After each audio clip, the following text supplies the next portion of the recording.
Ventures led by Dr. Atul Gawande, hired in June. Let me see, here's another, essentially here's the quote, we want to change the way people experience healthcare so that it is simpler, better, and lower cost, Gawande said in a statement. We'll start small, learn from the experience of patients, and continue to expand to meet their needs.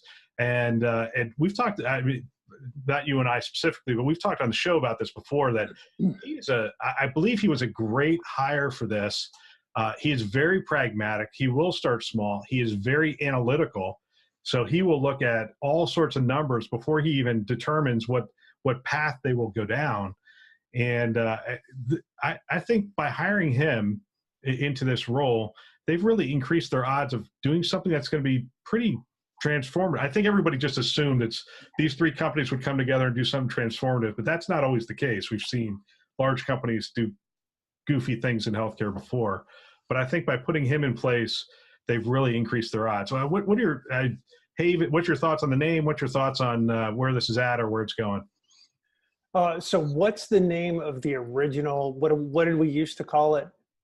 JP Morgan, Amazon, Chase. I guess my initial reaction is, thank God we don't have to say that anymore. I know. Now we can just say Haven. We can just say Haven. How long will people take before we have to say, Haven, JP Morgan, Amazon, Berkshire's? Right.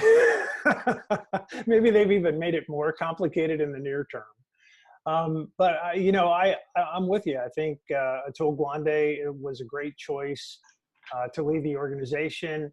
If all the things that he's written and all the things that you see him when you see him present or see him talk in the past, even before joining the company, very practically oriented, very good, I think, solid stuff. And so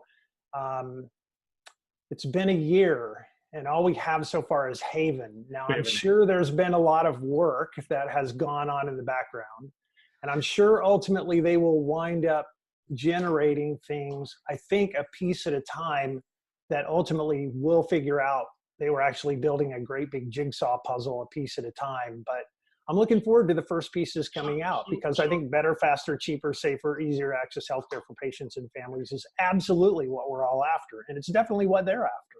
Sure. So, but if you're a CEO, I'm going to promote you. So if you're a CEO in Seattle, you're talking a lot of employees in Seattle, or New York City, a lot of employees in New York City, and probably some other cities if I really thought about it. But those two cities specifically, if you're a CEO of a health system there, what would you be doing today? Are you concerned that this might change the patterns of people seeking health?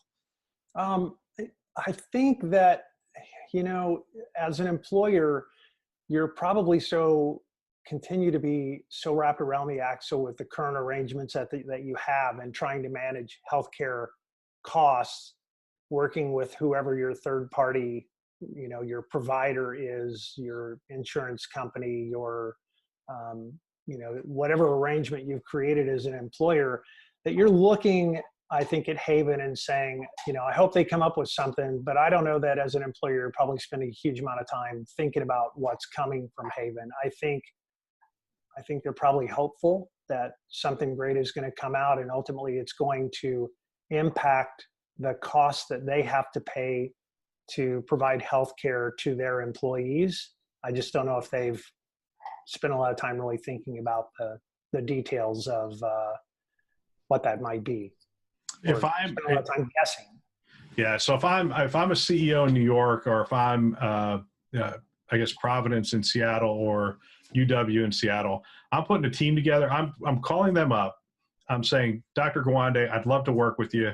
I'm putting a team together. I'm saying, look, they're dedicated to you, and we're gonna come up with a model that works specifically for your program, that helps your people live healthier lives, that keeps them healthy and vibrant and at work, I guess, is what we're looking for.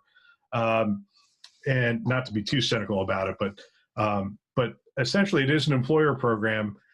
And really, if you're able to do that, what you cut out is the insurance carrier. You don't cut out the health system. You don't change the health system. But whoever's able to partner with them, that's an awful lot of people. There's an awful lot of lives there. So I'd be trying to figure out sort of horn in is what I'd be doing. I think you're right. I sort of took it from your question from the perspective of a large employer in Seattle and not necessarily the health systems. But you're right. If I was the health systems, I would definitely be trying to figure out how do I get in that game early and make sure that I'm a part of that and not somebody who gets left out. Now, if you're a children's hospital, for example, you're Switzerland in all situations. And so you've got unique, interesting specialty care that can only be provided by that organization. Still, you need to get involved in the game early. I think that makes a big difference and proves that you really want to save dollars and make healthcare more cost effective for patients and families and employers.